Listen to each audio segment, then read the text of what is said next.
New this morning, just days after President Biden gave the green light, U.S. officials tell CNN that Ukraine is firing the first powerful U.S.-made longer-range missiles inside Russia. Moscow has said this constitutes direct U.S. participation, and it's being seen by the Kremlin as a major escalation of a conflict that began 1,000 days ago. Ukrainian President Vladimir Zelensky is warning about what's ahead if Vladimir Putin isn't stopped. Now, Putin has brought 11,000 North Korean troops to Ukraine's borders. This contingent may grow to 100,000. While some European leaders think about, some elections or something like this at Ukraine's expense, Putin is focused on winning this war. He will not stop on his own. Cedric Leighton joins us now. He is a CNN military analyst and a retired U.S. Air Force colonel. Previously, President Biden held off approving the use of these longer-range U.S.-made missiles out of concern it could escalate the war. Is that still a real possibility amid these threats from Russia now? Well, especially with those threats, Pamela, yes, it is a possibility. And so that's why the U.S. is kind of threading that needle. Now, what they have seen, of course, in the past with every single weapon systems, whether it was the HIMARS systems or the F-16s or the Abrams tanks, they would have to get to yes at some point. And at first it was a firm no from the United States. And then as developments occurred, each one of those weapon systems became part of the Ukrainian arsenal. Sometimes, like in the case of the Abrams tanks, too late to have an impact on the battlefield as the Ukrainians had originally intended. But when it comes to the ATACMS, it remains to be seen. A lot of people are saying that this is a bit too late and the dollar short. However, it has had an impact already. And you showed the graphic of the attack on Bryansk, which is just to the west of Kursk, which is the region that Ukraine has occupied a part of. So all of this is an incredible movement on the part of the Biden administration to try to get a foothold in the area, a firm foothold that is basically a forcing mechanism to get the Russians and the Ukrainians basically to the negotiating table. And that's, I think, what we're seeing. So this can feed into what Trump wants to do when he assumes power. But it's also a situation where the Ukrainians have to have some tactical successes if they're going to have a successful effort at a peace conference and a viable ceasefire at least. I want to get your reaction, as this is escalating right now. Ukraine is using these U.S.-made ATACMS.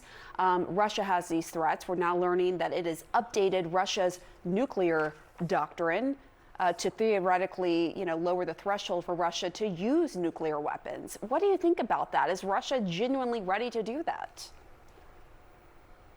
Well, that really remains to be seen. There are a lot of things, Pamela, that the Russians do that are, in essence, bluffs. And what they have found is that their conventional forces are not up to the level that they need them to be in order to provide a credible conventional deterrent to actions by NATO countries or the United States or even Ukraine.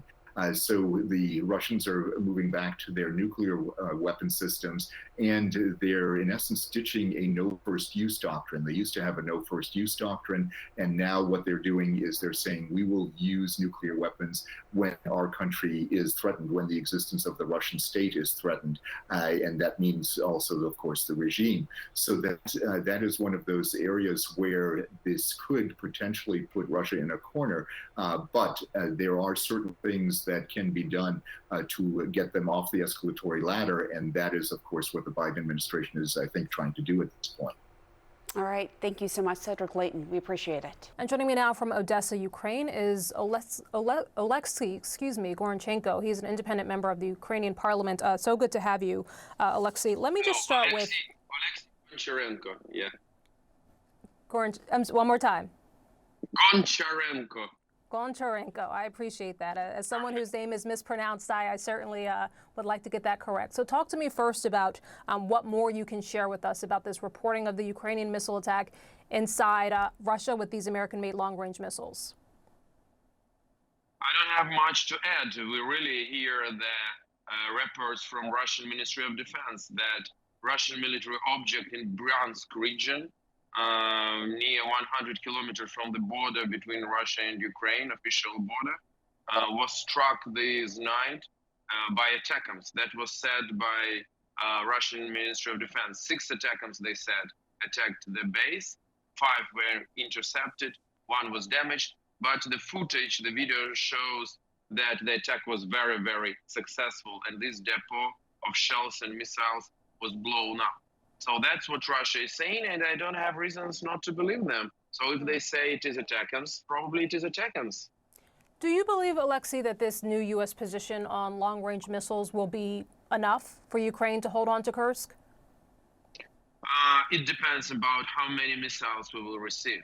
Because permission is great, but for permission we also need a number of missiles. Because just yesterday morning, Russia used 120 missiles against Ukraine.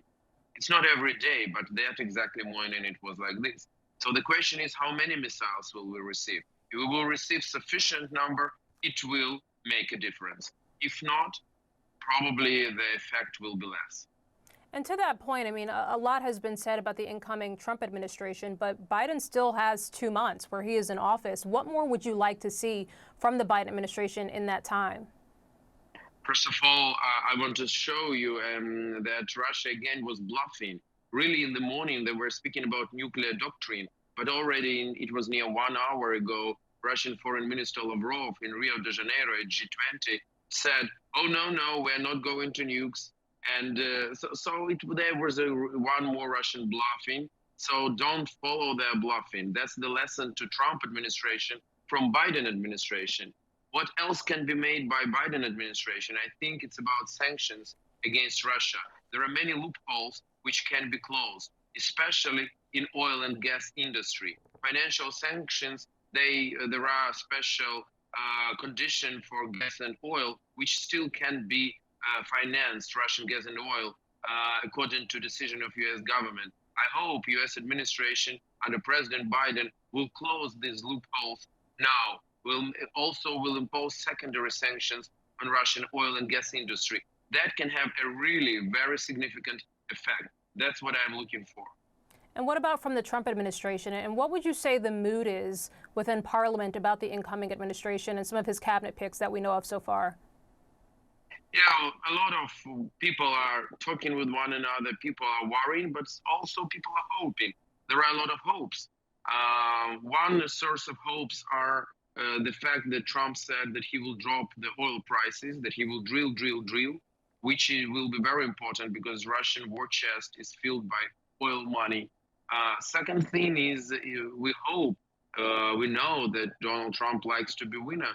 So I hope he will try to achieve victory in Ukraine, both for himself, for United States, and for Ukraine, and for the free world.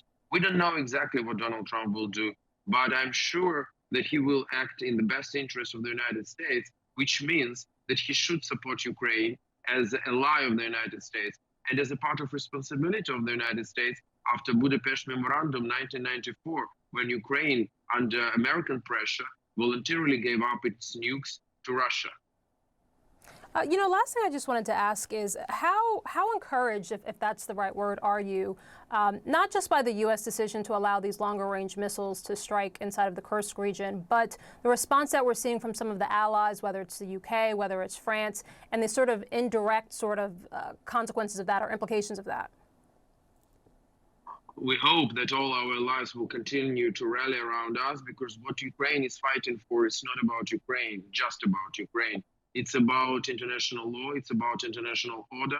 If we will lose now, that will mean that the whole world will go to massacre, because in many parts of the planet, some dictators will decide to change the borders, and that would be the end. So all this excess of chaos, and Russia is not alone. Like you showed, Zelensky said, North Korean troops are already in Europe. North Korean troops are in Europe. So Russia, North Korea, Iran, and China standing behind them should be stopped. Okay, we're going to leave it here. Alexei Goncharenko, thank you for the time today. Thank you.